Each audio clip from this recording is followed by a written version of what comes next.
あんたの出番とっくに終わってるよ。 This whole final quarter in a nutshell.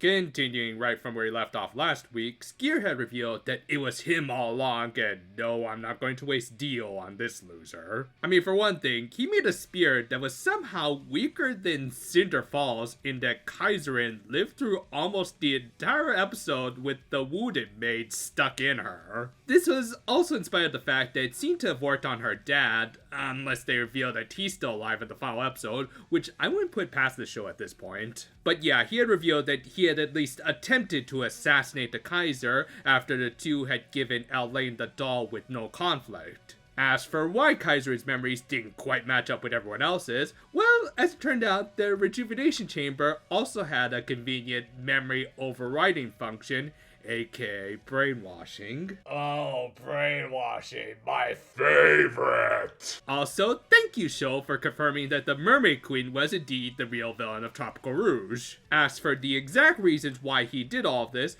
well, Spearhead would explain it later, though for much of the episode, he would say it had to do with power over and over again, to the point that, again, I think even frickin' Cinder Fall pulled it off better. I mean, at least she had a backstory reasons for her actions, a poorly executed backstory, but backstory nonetheless. No, this guy was more like Michael Ogre. No, and also, he took on his true super form that he called... Really, dude? That's the name you're going with? Well, out of respect, I shall refer to you in the title most deserving of you. So the Precure engaged Stupid Head in a bit of a disappointing first fight for an episode where Nishiki Itooka is credited as the animation director. It just had too many cuts that broke up the action when he usually specializes in his non-stop action with multiple dynamic camera angles with some crisp line work. Granted, it was more meant to be a curb stomp battle, but they could have let it flow just a little better is all I'm saying. But yeah, he took Kaiserin with him back to the Empire whilst revealing one more lie. 愛している。そう言ったな。それが一番大きな嘘だ。Say, Sora, what did you say like a few episodes back? あなたも誰かのために戦っている。私たちは戦わなくてもいいんじゃないかって。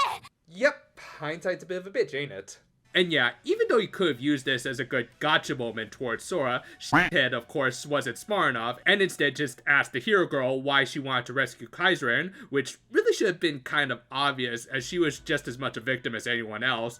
But no, Sora had to make it more about selflessness, which, yeah, this was a decent enough speech, though like a few other things in this episode, they didn't hold as much weight for reasons we'll get into. Anyway, they followed them into the Empire, which, as previous episodes have shown, was about as boring a final battleground as you could get. No real interesting set pieces or little details, just rocks and more rocks. It was a big rock. And as such, they went with, appropriately, one of the more mundane setups for our final battle, with each of our heroes being picked off one by one until one or two final members made their way to the final boss. And yes, this is a trope that could work if there were a sense of danger, but come on, the Borgs of this show have not been all that impressive. Fortunately though, at the very least, it did come down to Masho and Sora, and I say that because while the latter hero girl has been lacking in focus ever since the end of the Batamonda arc, when these two are paired together, they have been able to hold up the show, both with of course their personal chemistry, and how the two have been able to best represent the meaning of heroism,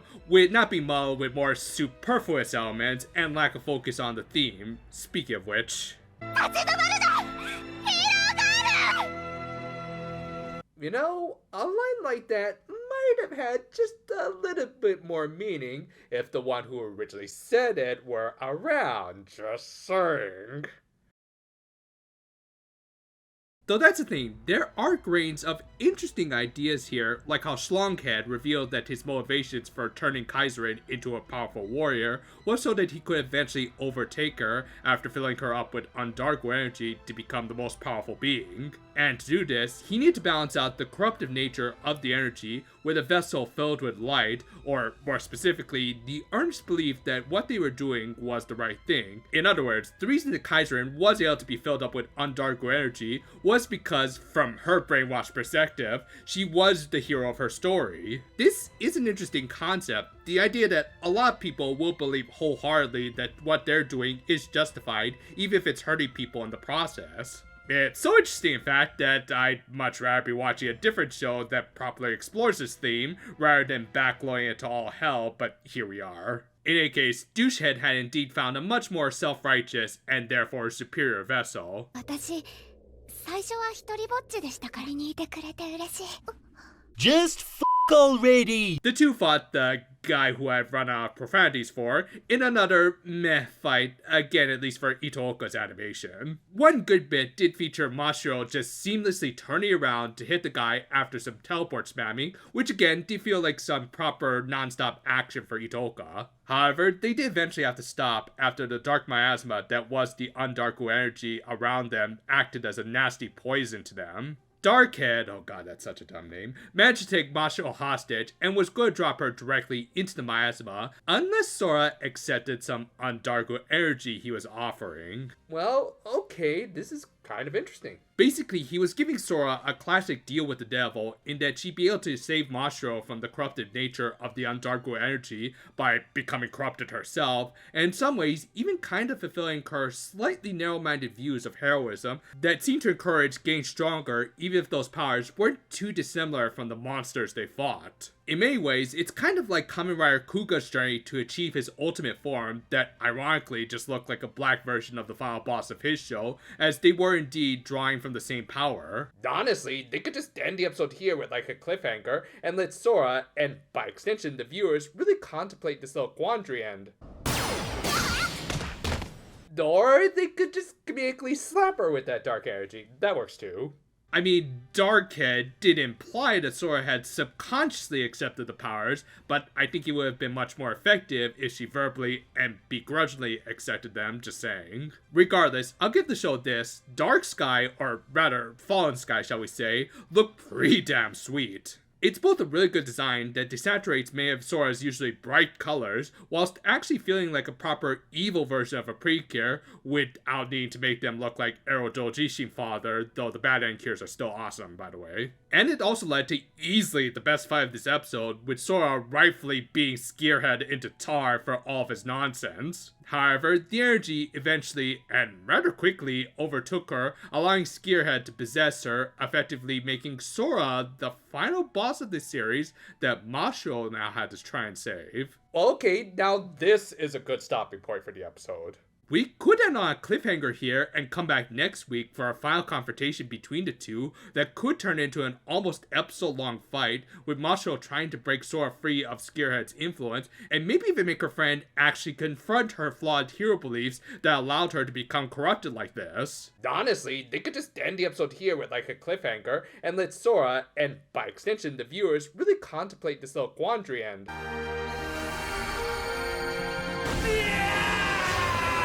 Oh, right! We have to make room for an epilogue next week, just so that Cure Wonderful can make her cameo.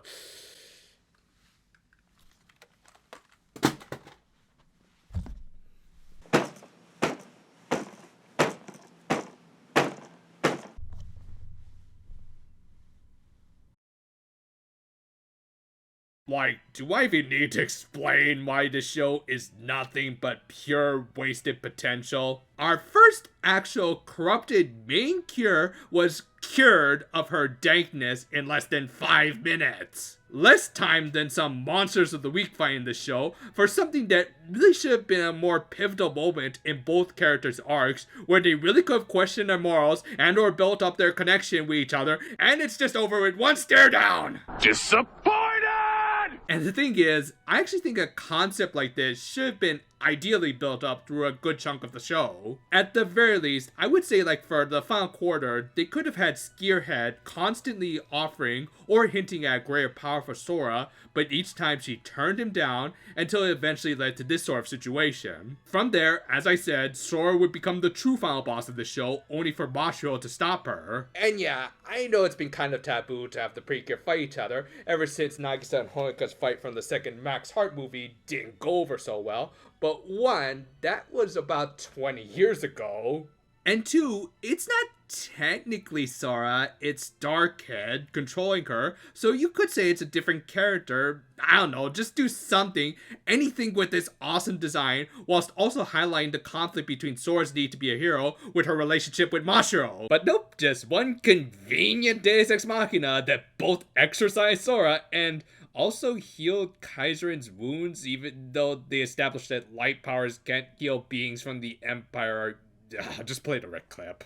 The answer is don't think about it. These two just deserve so much more than what this show is giving them. Anyway, the episode ended with Kaiseren completing her face turn, with Elle providing the Ava clap. Oh yeah, these three were perfectly fine. Are you shocked? No? Okay, let's just have Darkhead return as a big snake in the least exciting build-up for a Precure final fight. What else can I really say at this point other than, well, this show really left a lot of cards on the table. They just had so much story potential here, but rather than capitalizing on anything from Kaiseren's misguided heroism to Dark Sky, nothing was really explored, and thus we end up with, well, nothing! Absolutely nothing! All I can say at this point is, I'm kind of looking forward to taking a little break from this franchise after like about the first month of reviewing Wonderful or so. At this point, I can almost guarantee that there had to have been some meddling in the writer's room if so many concepts with so little build are being thrown in with no rhyme or reason in these final episodes. Things like Shala playing a bigger role, otherwise why would Elle quote her here? And of course, Fallen Sky getting more screen time than Hikari and Ultima Precure. Though on that note, if they did want Cures to fight each other and not have Shala be evil, why not have her fight an evil Sora? She would try and fail to snap Sora out of it, and then Mashiro could swoop in for the save, highlighting how Sora doesn't need her idol anymore, as she has found someone far more important in her life. Like, just the fact that I'm still thinking about how they could have not rushed this plot point as much as they did really highlights how disappointing it was. And it's a shame because I think a lot of the other aspects of the show were at least done decently. While brief and also could have been explored a lot more, I did like the idea that the Kaiseren was the heroine of her story